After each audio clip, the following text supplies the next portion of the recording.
bee flew down and landed on the rose, and King Solomon just pointed. And the foreign king said, Solomon, you are indeed as great a king as your reputation precedes you, for only a great king could hear the smallest voice.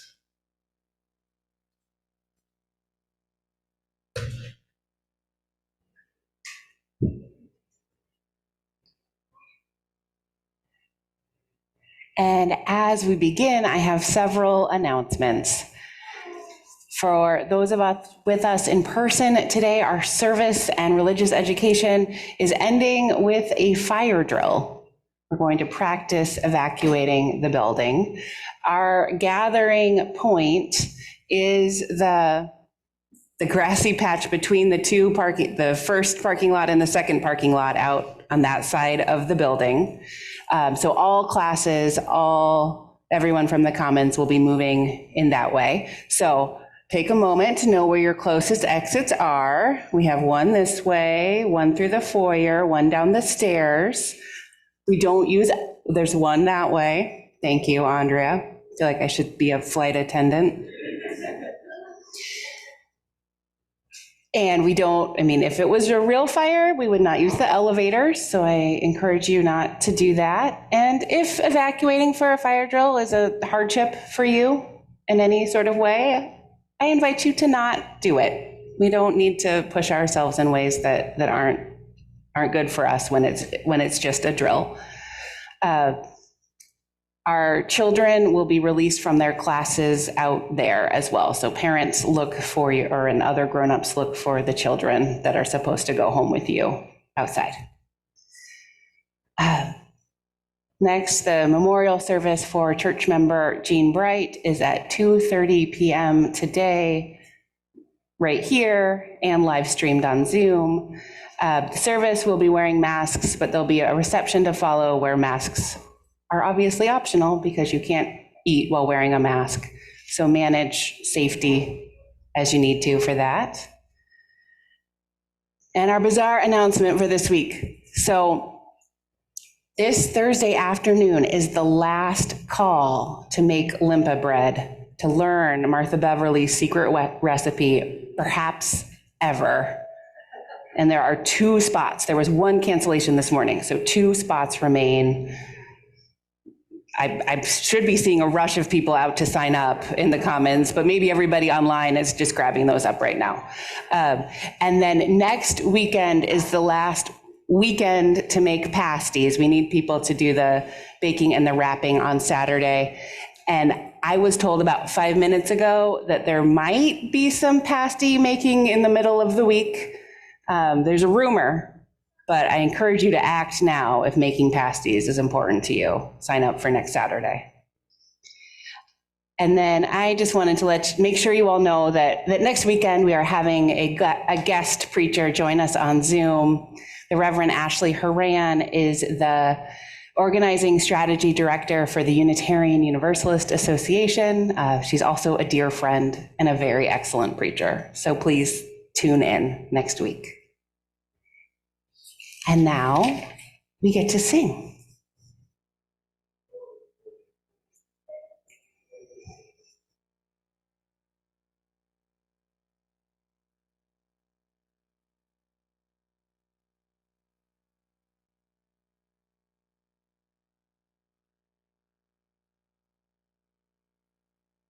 Good morning, everyone.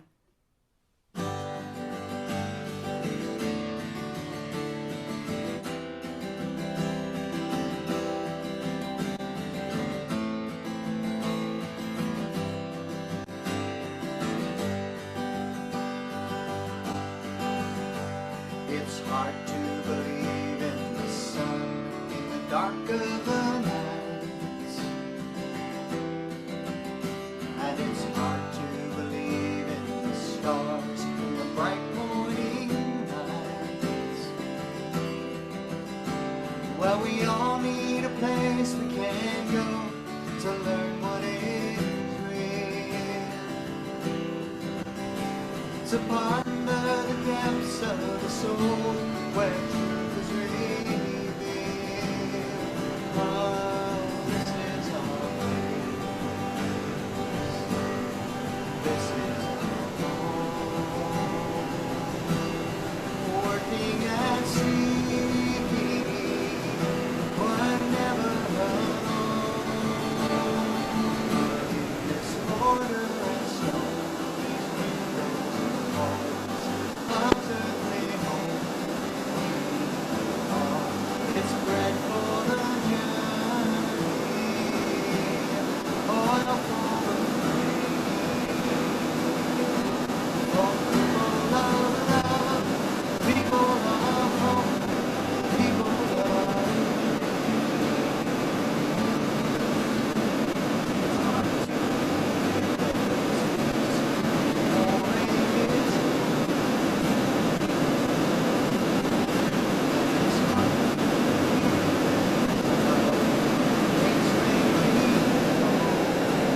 alcohol, it's bread for the journey,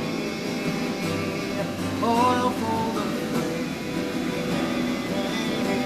for people of love, people of hope, people of change. We're people of love, people of hope, people of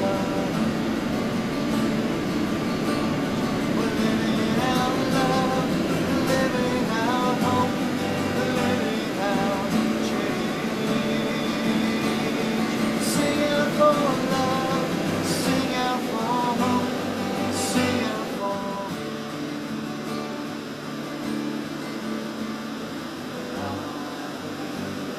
sun in the dark of the night.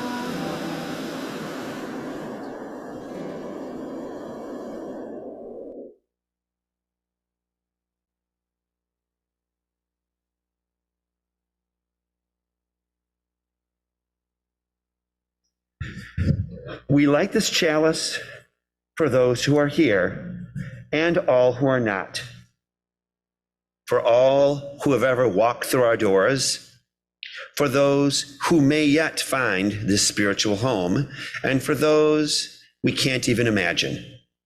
For each of us and for all of us, may this flame burn warm and bright.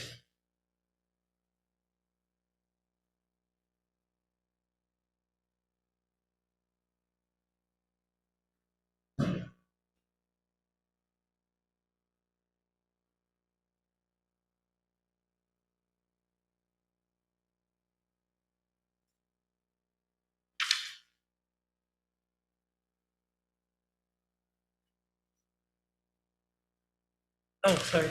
No worries.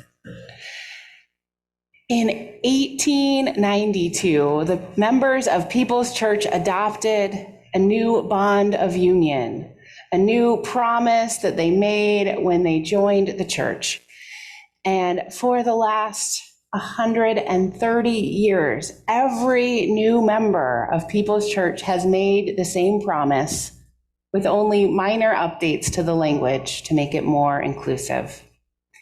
Today, we are welcoming the newest members of our church community by reciting the Bond of Union together again. And Brian Lewis, a member of our Board of Trustees, will lead us. The words are in your order of service.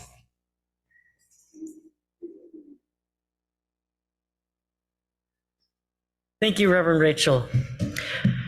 Please join me as we read the Bond of Union.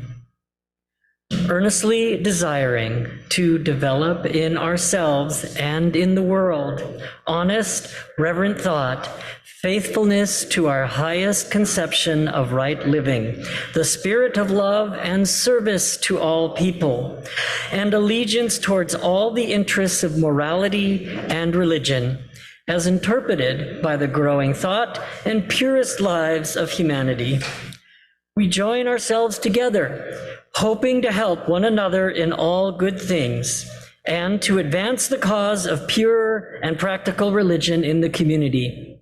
We base our union upon no creed test, but upon the purpose herein expressed, and welcome all who wish to join us to help establish truth, righteousness, and love in all the world. Thank you.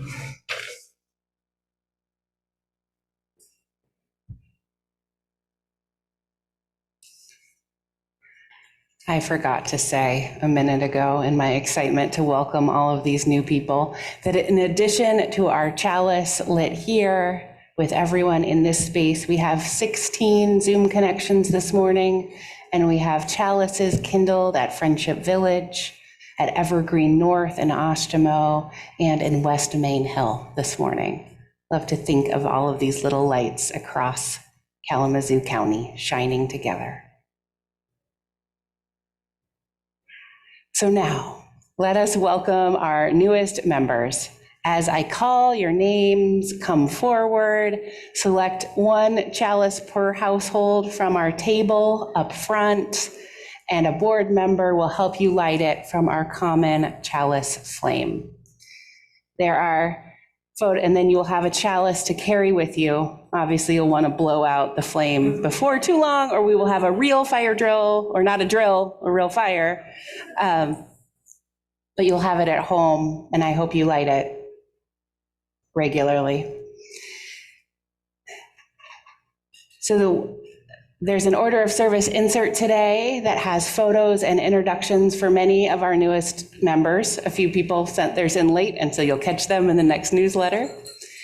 Our newest members include young adults who grew up attending People's Church, longtime Unitarian Universalists who relocated to Kalamazoo, people who found us during the pandemic, and people who started coming years ago and are now ready to join. In addition to the people we are publicly recognizing today, there are several others who wish to join without all the attention. So let us welcome Beth and Monty Ernst and their child, Teddy. Woo! Board members, get up here, help them.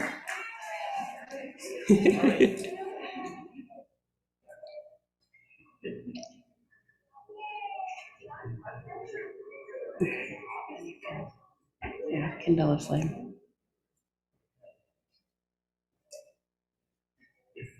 Okay, next is Emerald Hahn.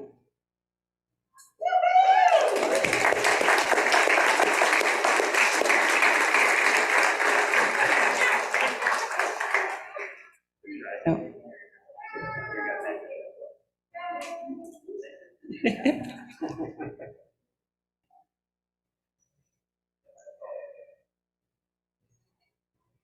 George and Mary Herbeck.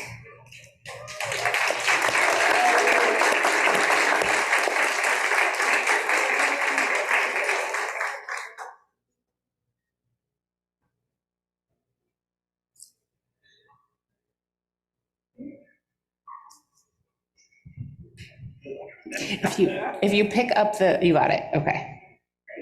I had to study candle husbandry in seminary. Derek Hubbard, Amber Silson, and their child, Cy.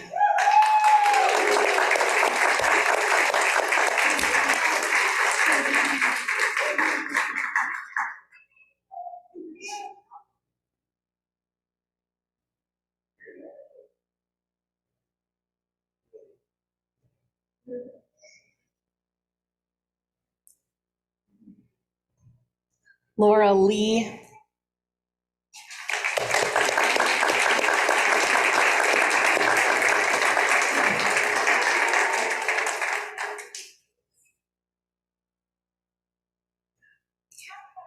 Mike Leonard.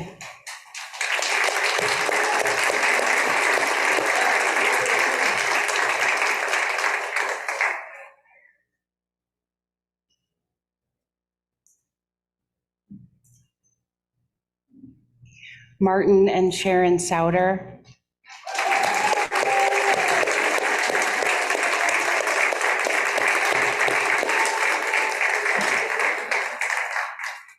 Ann Terwilliger.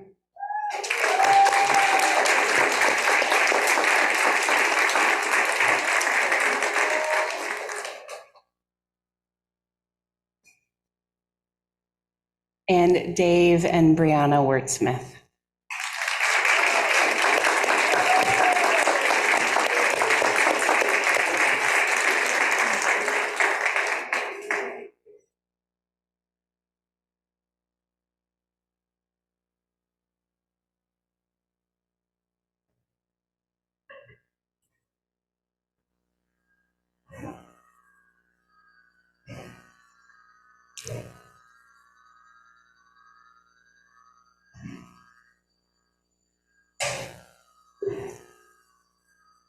What an excellent group this is.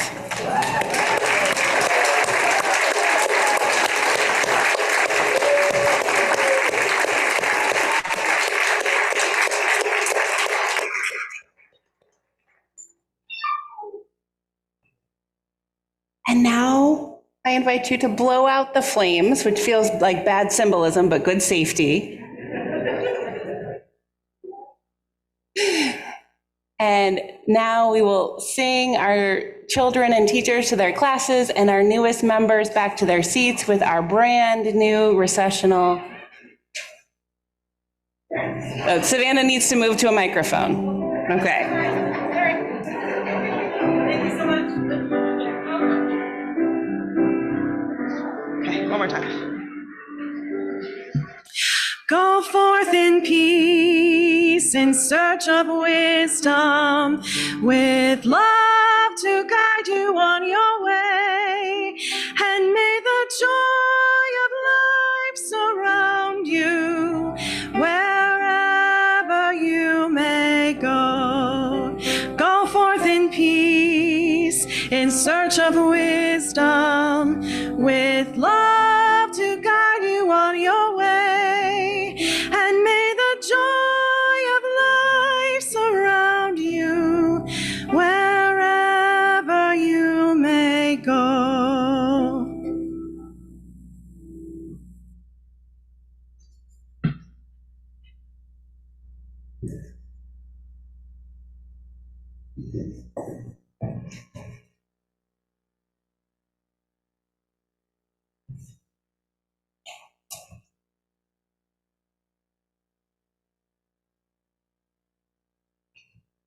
People are generous people. And I am amazed by the wide breadth of talent in this church. We see our musicians regularly in various ways, but over the last month or so, I have learned a number of hidden talents in this church. From someone who knows how to pick locks, which when we locked the room that had the keys in it was really necessary, to someone who has taken classes in flower arranging. And so when I was trying to figure out where to put these and how to orient them, they said, oh, I have this.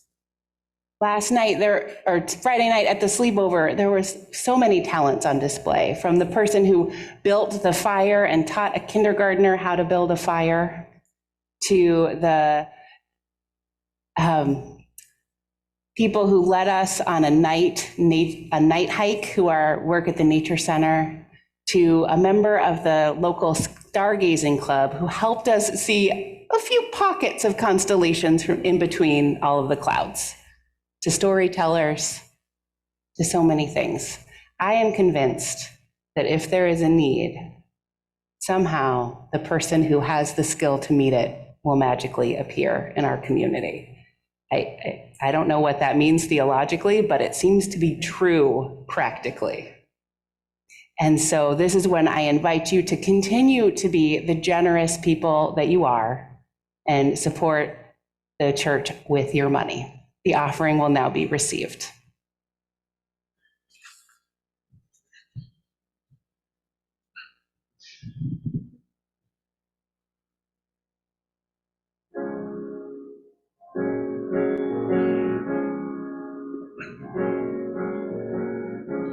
Here in reverence now we gather, for the blessings we have known, with a pledge to one another, that we journey not alone. Joy and sorrow make us wise, kin to all that lives and dies. Love calls us on,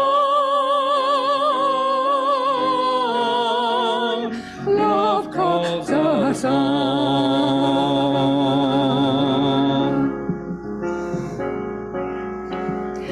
Words and deeds of those before us waken here to keep us strong. Blend our voices in the chorus of creation's living song. Courage bids us lift our eyes upward to the shining sky.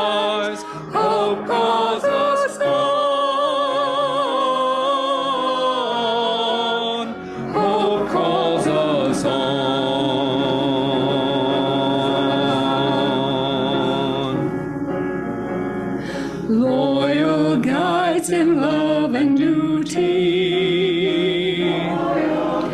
Lead us with a trusted light.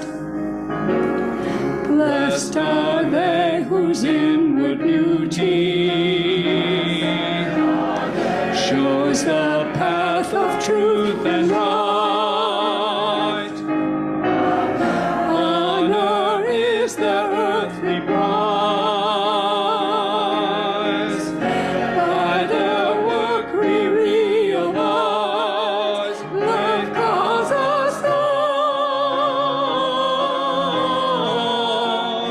Faith calls us on.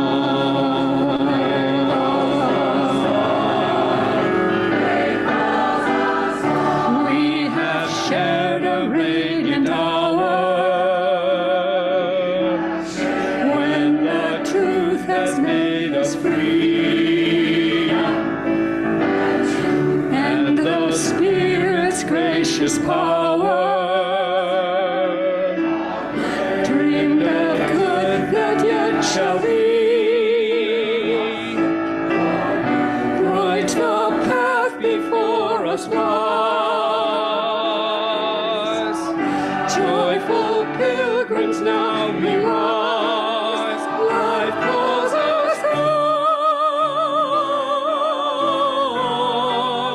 Life calls us on. Life calls us on. Life calls us on. Life calls us on. Life calls us on.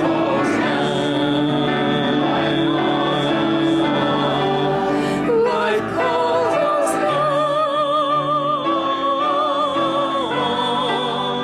Life calls us on.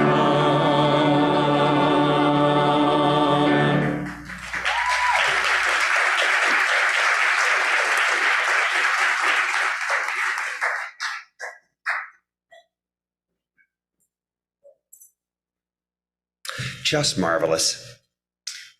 Please join me in giving thanks for all that sustains us. From the countless gifts we each have been given, gifts of life and love and sustenance, we bring these small portions to share in the works of love which none of us can accomplish alone.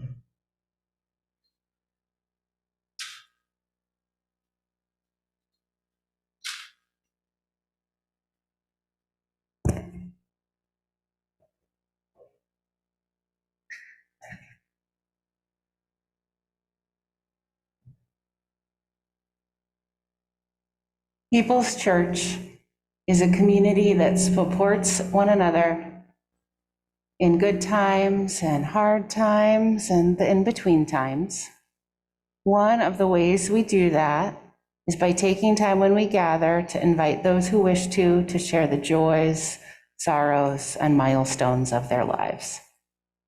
So if you are on Zoom and wish to share, I invite you to type into the chat box.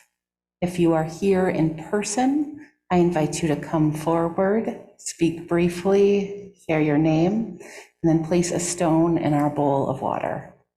You are also invited to place a stone without speaking or ask for a stone if you are joining us on Zoom.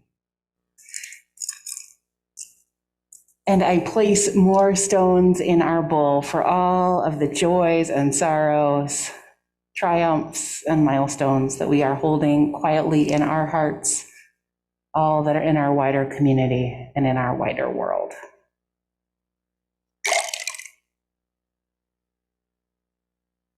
Sources of reason and radiance, sources of courage and compassion. Keep watch with those who work or watch or weep this day. May the suffering be soothed. May the weary find rest. May the sick be tended. May the dying and those who love them find peace. May the joyous be shielded. May all of us know that we are wrapped in a love that surrounds us always, a web that connects us to all that exists.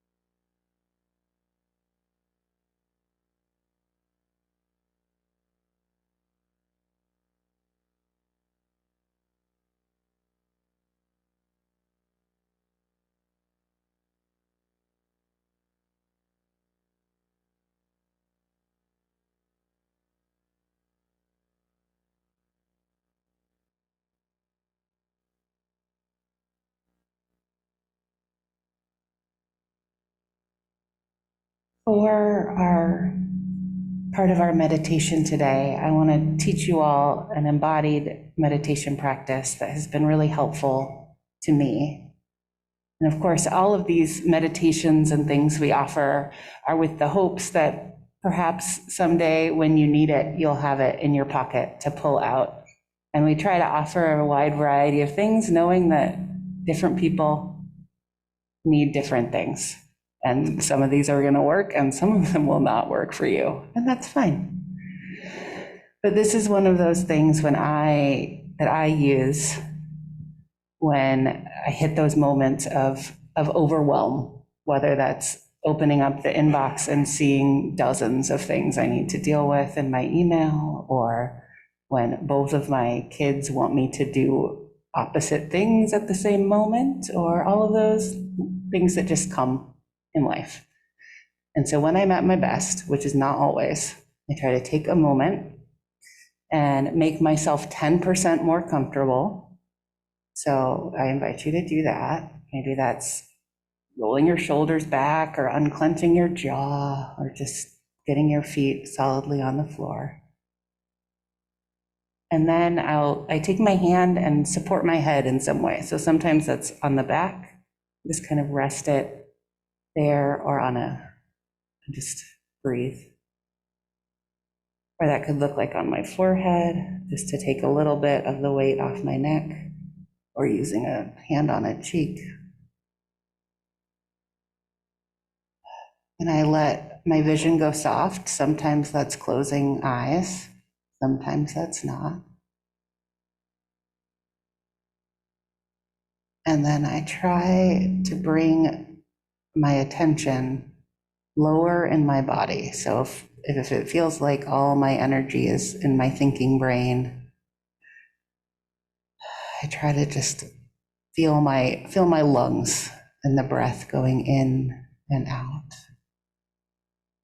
Or pay attention to where my body is supported by the ground, whether my connection points with the floor or with my chair.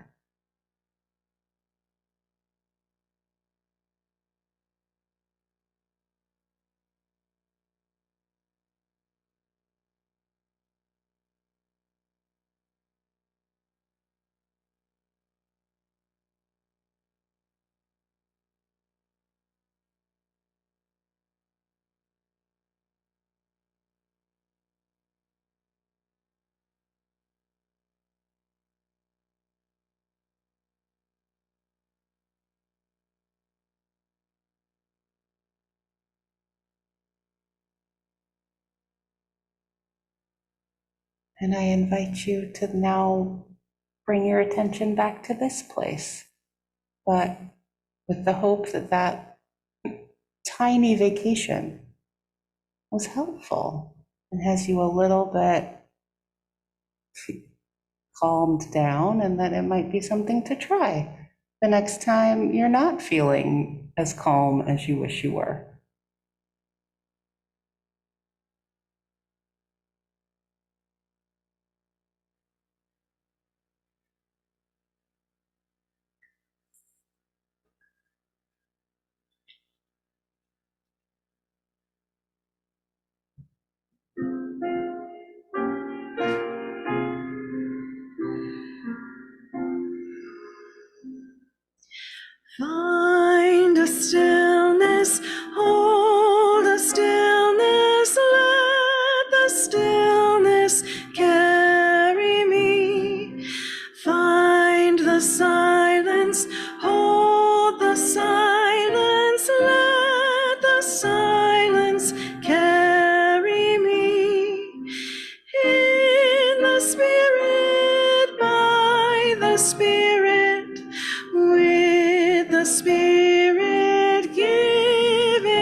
The Arabs used to say, when a stranger appears at your door, feed him for 3 days before asking who he is, where he's coming from, where he is headed.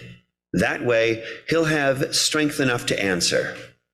Or by then, you'll be such good friends, you don't care. Let's get back to that. Rice? Nuts? Here, take the red brocade pillow. My child will serve water to your horse. No, I was not busy when you came. I was not preparing to be busy. That's the armor everyone puts on to pretend that they had a purpose in the world. I refuse to be claimed. Your plate is waiting. We will snip fresh mint into your tea.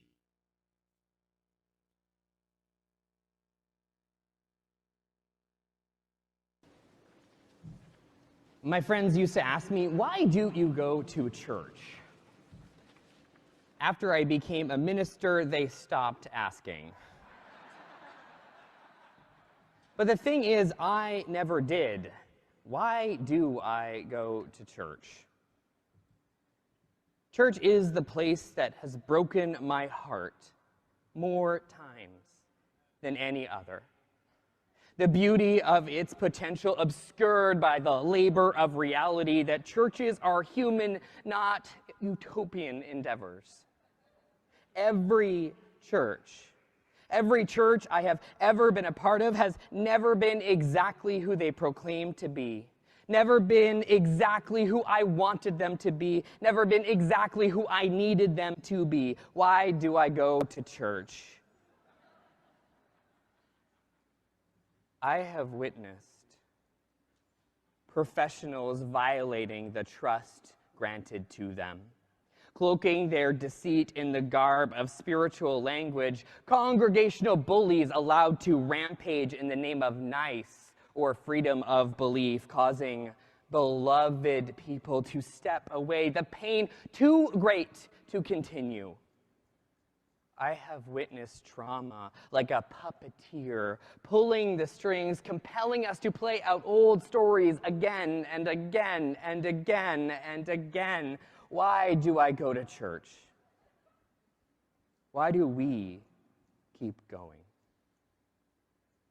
The longer you stay in, the more grief you accumulate. The grief of the people who left the faith, left your church to attend another or not, or simply left life. And even as the joy of new people arriving rises, you look around sometimes and realize that you don't recognize anyone anymore, and you wonder if that must mean it's time for you to leave. Why, church? For it will be true that the church you join will not be the same church you leave, changed by your presence, changed by the presence of every other. That's the beauty, that's the magic, but it's also the heartbreak. There is so much that changes in the life of a church. The musical stylings of generations come and go. The language and words of reverence shift.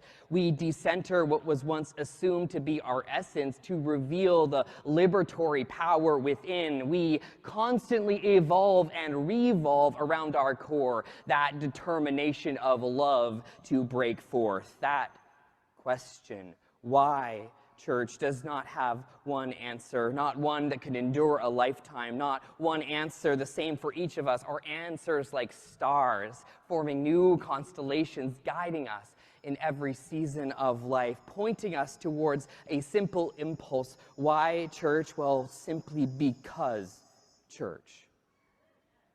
I call it the casserole reflex. That when the church hears the news of the diagnosis or the accident or looming crisis of death, divorce, or disaster, somehow, even before they realize it, the casserole dish is in the oven, an instinct to care just baked in. The same reflex taught me that when certain events happen, you don't call, you don't text, you go. Awkwardly, sure. Uncomfortably, of course, but you show up. Why? Because church. Amen.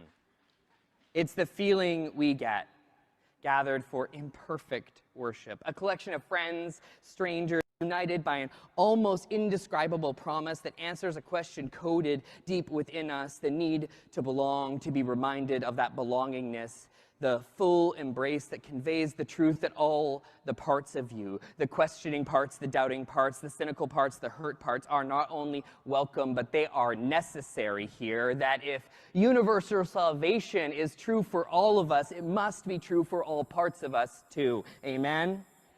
Why? Because church.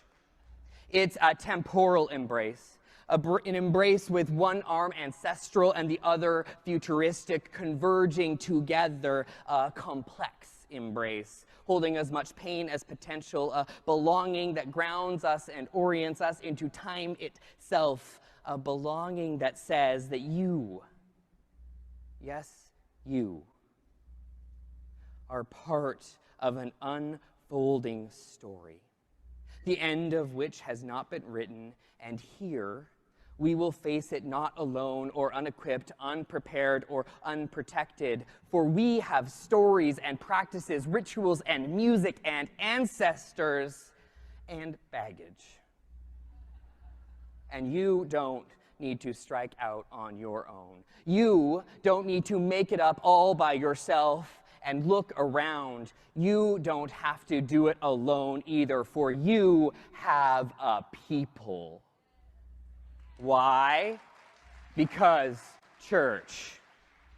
For a society that tells me that I need to be self-made, I need church that tells me I exist because we are. For if the choice were independence or interdependence, there is no question that I would choose that gnarlier path if we can go together. And it is church more often than any other place that never lets me forget it. Why?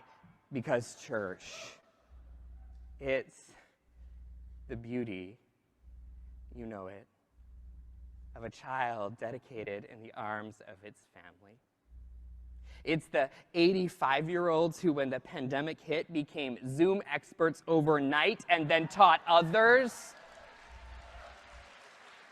casting off the confines of a physical sanctuary for a digital cathedral, knowing that church was never a place but a people. Why? Because church.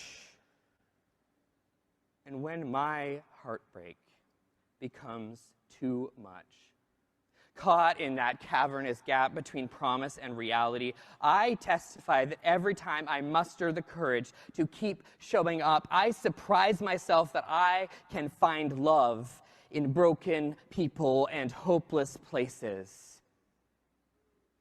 And I find that even my own brokenness doesn't disqualify me when I'm willing to put in the work. And even as certain people grate on me, like sandpaper, I feel them wearing down my rough places, granting me much-needed lessons in patience and compassion, forgiveness and humanity, giving me the chance to practice being human. Why? Because church.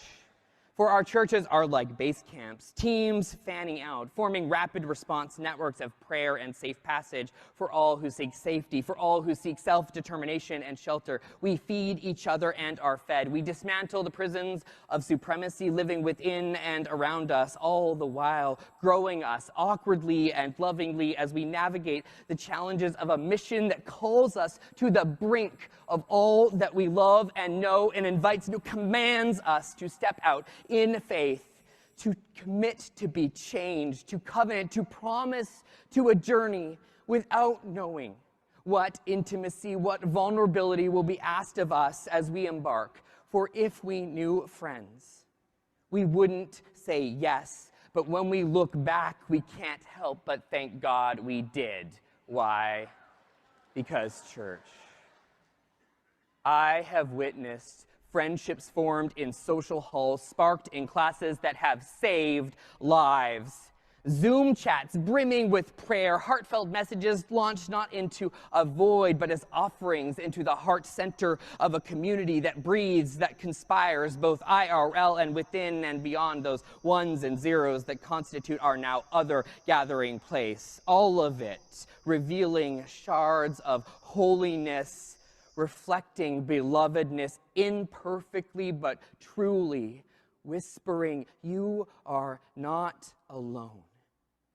You belong beyond your choosing. The story is not over, and we each have a part to play. And though you may not believe it, or feel it moving within you, or trust it enough to let your guard down, what church can do is make love tangible, not simply theoretical, joined together in one body in church.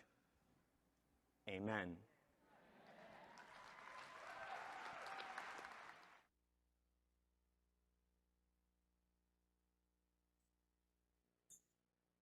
Okay, yeah. I invite you to rise in body or spirit real quick to sing our next song, which is This Little Light of Mine.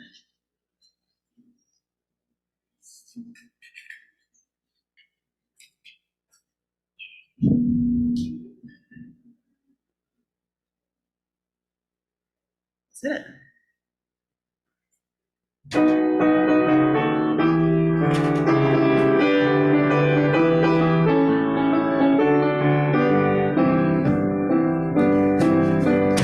This little light of mine, I'm gonna let it shine.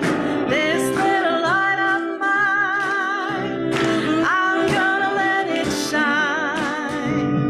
This little light of mine, I'm gonna let it shine. Let it shine, let it shine, let it shine. Everywhere I go, I'm gonna let it shine. Everywhere I go, I'm gonna let it shine. Everywhere I go, I'm gonna let it shine. Let it shine, let it shine, let it shine. Building up a world, I'm gonna let it shine. Building up a world, I'm gonna let it shine. Building up a world, I'm gonna let it shine. Let it shine, let it shine, let it shine. One more time from the top. This little light of mine, I'm gonna let it shine. This little light of mine, I'm gonna let it shine. This little light of mine, I'm gonna let it shine. Let it shine, let it shine, let it shine.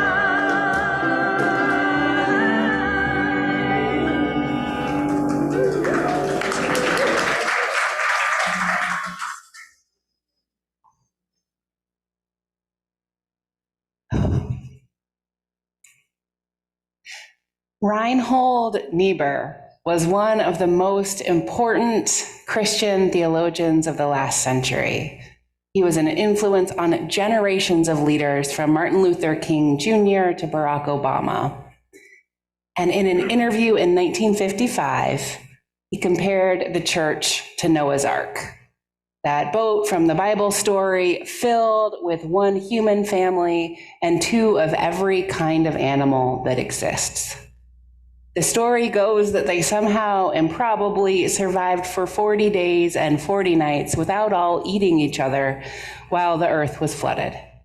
And Niebuhr said that despite the storm without and the smell within, the church points to a truth beyond its own stating of it.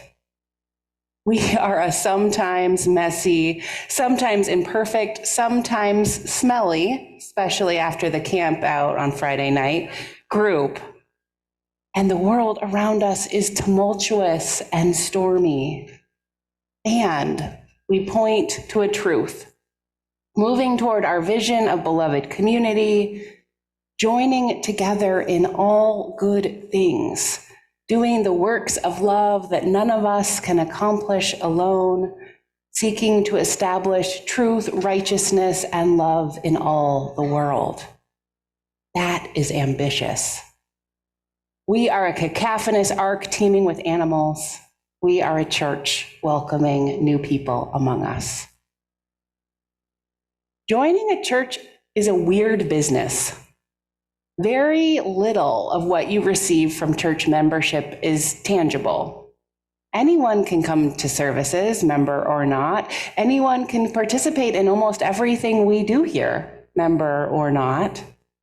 Members get their rites of passage for free, eligibility for certain leadership roles, which might be more of a burden than a opportunity, a discount on building rentals, and we expect you to use your time and money and talent to carry this church forward.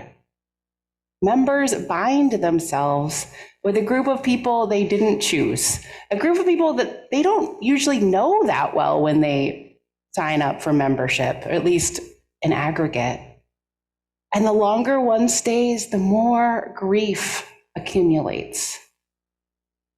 By our church records, our longest term church member is Ivan Kleinstecker, who turned 96 earlier this week. Oh, happy birthday, Ivan. I hope you're watching.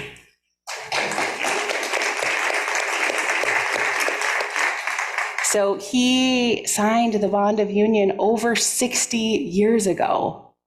60 years of love and hope and change and grief and loss. If we do this thing, this church thing right, we will be changed in ways we can't anticipate. As Reverend John reminds us, a belongingness that reminds us that we are part of an unfolding story. We will be part of a group that shows up, that makes us want to show up for our values in the world. When we hear the stories of our exemplars, our Unitarian Universalists from history, or usually more powerfully, when we see the person sitting next to us on a Sunday morning or beside us in a chalice circle who is going through heartbreak and generous and joyful in spite of, because of, alongside it, we see new possibilities for ourselves. We remember what is possible.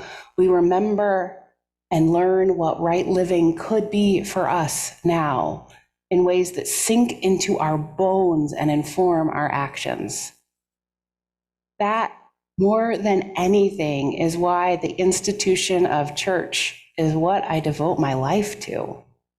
This promise that we make of a multi-generational community with an open embrace to newcomers and a commitment to a world that is better than this one keeps me here, keeps me showing up every Sunday with words that I hope are worth hearing. And every Sunday or every Thursday when I sit down to write my sermon, I think to myself, the music is going to be really good this week. And so the rest is just gravy. There are a few things I try to say to people as they consider joining People's Church, and I think it's good to say them again publicly. Perhaps it's a reminder, perhaps you're hearing it for the first time, but everything worth saying once is worth saying over again. First, find a small group or 3 in the church. We have about 260 adult members here, and even the most extroverted among us cannot have close personal friendships with that many people. There's not enough hours in the day. And it's hard to build meaningful connections on Sunday mornings alone. So if you want to know others and be known, find a smaller group to be part of. Join the choir or a chalice circle, a book group, or a committee. Come to the Isaac Watch Party in a couple of weeks and get more involved in the work of building a more equitable Kalamazoo County. It is in these smaller gatherings that strangers become acquaintances, become friends. Look to the newsletter or the weekly email and try something out. And if you're having trouble finding your niche, let me know and I'll help you strategize about where a good fit might be for you. In this way, People's Church is like a flock of starlings. The word for that is a murmuration, which is such a good word. It's a beautiful model for how community can work. Activist Sierra Pickett says, starling's murmuration consists of a flock moving in sync with one another, exhibiting collective leadership and deep, deep trust. Every individual bird focuses attention on their 7 closest neighbors and thus manages a flock cohesiveness and synchronicity of at times upwards of 1 million birds. Amazing. And starlings can keep the community of over 1 million birds together because they pay attention to who's closest to them and make sure they don't crash into each other and they're all headed in the right direction. And there are some aspects of our life together that have a formal structure.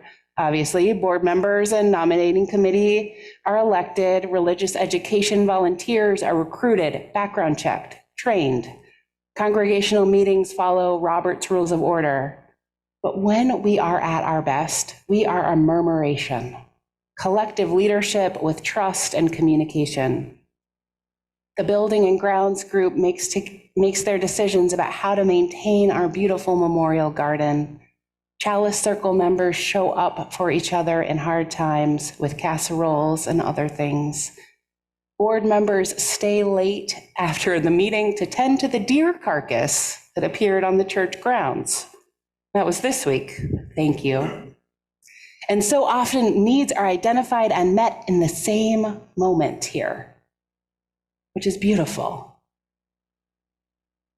The second thing I tell newcomers is that we will mess up.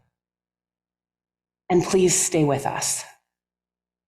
Reverend Sean Neil Barron talks about the church breaking his heart, what we heard earlier. And if you are part of People's Church, you will be disappointed, inevitably. We will not be who we say we want to be. We won't be who you want us to be. We might not even be who you need us to be in some moment. And I hate that this is true, and it is. I have seen and experienced this many times.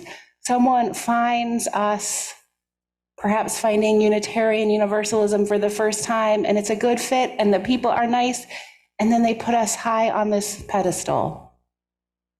And then there's the moment. Maybe I do something wrong or just something human. Maybe someone else is thoughtless in their words or their actions. Maybe there's a microaggression or a not so microaggression. And the illusion that Unitarian Universalism or People's Church or the youth group or some other small segment of us is this perfect place shatters. And it's hard. It's so hard. And of course, this isn't just us. This is all religious communities. Nadia Bowles-Weber is a writer and a Lutheran pastor, and she used to pastor a church in Denver called House for All Sinners and Saints, which I like to think of as the Lutheran way to say People's Church. And she writes, "It's my practice to welcome new people to the church by making sure that they know that House for All Sinners and Saints will at some point let them down, that I will say or do something stupid and disappoint them. And then I encourage them to decide before that happens if they will stick around after it happens. If they leave, I tell them they will miss the way that grace comes in and fills the cracks left behind by our brokenness. And that's too beautiful to miss." She continues, "Church is messed up I know that. People, including me, have been hurt by it. But as my United Church of Christ pastor friend Heather says, church isn't perfect. It's practice. So in this moment, whether you are a new member or a longtime member, or if this is your first Sunday with us ever, and you're like, wow, this is a lot of, I don't want to hear about how this church isn't perfect when I first get here. I just want you to know that we will mess it up in some way. And I encourage you to stick around.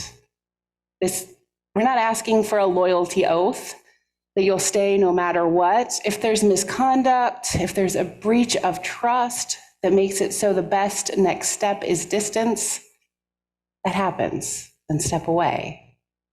But I'm talking about the everyday disappointments that come when you're a human with other humans, especially in a post-pandemic or mid-pandemic or whatever pandemic world where we kind of all forgot how to be humans with other people for a while. And we're still figuring that out. Please stay with us and say something if you can. The words that are greeting us right now at our Wayside pulpit every day when we drive here is that church is a place where we get to practice what it means to be human. And I love that idea. This is a place for practice, a base camp, as Reverend John said. We mess up, we speak up, we learn, we try again. And as we practice that here, we go out into the world more aligned with our own integrity, with the skills to make our values more real more often. I know I become a better person, and the ministry of our church improves when people tell me when I let them down. Years ago, someone who'd only been coming to People's Church for a little while told me that a phrase that I used in my prayer after joys and sorrows triggered them as an abuse survivor. Of course, that wasn't my intention, but it didn't make the pain less real. And so I changed the words, which made the prayer better for everybody. Another member told me that I sometimes was talking about families in a way that made her family that had no children in it feel left out. And so I'm more careful about that too. It's a lifelong project to close this gap between our aspirations and our reality, a lifelong project that we will never achieve. And we can be grateful for this place to practice and that we don't have to do this alone. So whether we are a flock of birds or a noisy, smelly boat full of animals, we are a church joining together to do the works of love, which none of us can accomplish alone. May it be so. May we make it so. And amen. Oh, thanks, buddies.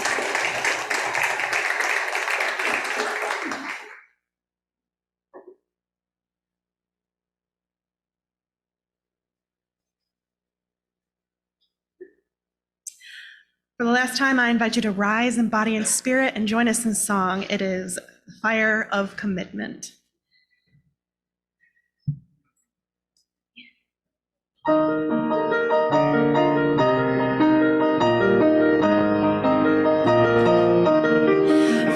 the light of days remembered, burns a beacon bright and clear, guiding hands and hearts and spirits into faith set free from fear. When the fire of commitment sets our mind and soul ablaze, when our hunger and our passion need to call us on our way, when we live with deep assurance of the flame that burns within, then our promise finds fulfillment and our future can begin.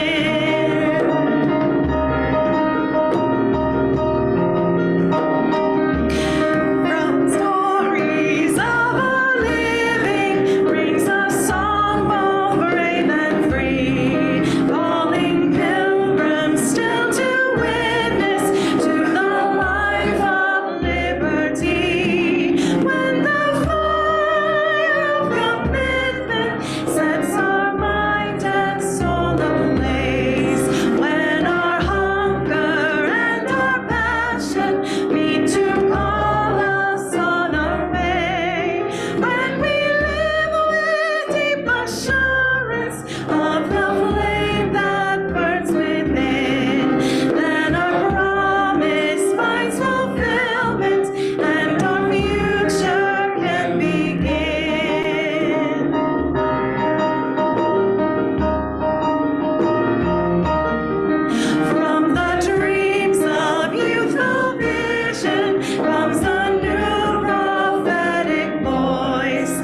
which demands a deeper justice built by our courageous choice.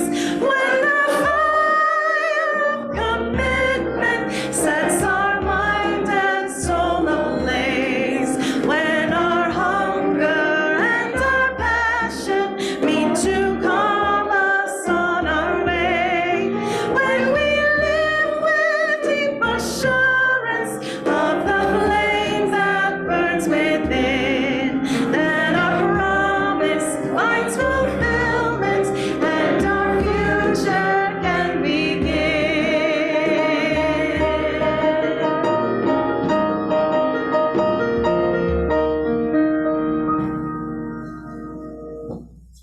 So I extinguish this flame, but may that fire of commitment, the light of truth, and the warmth of community go with us always. And now go in peace and go in love. And if you are able, go on this fire drill.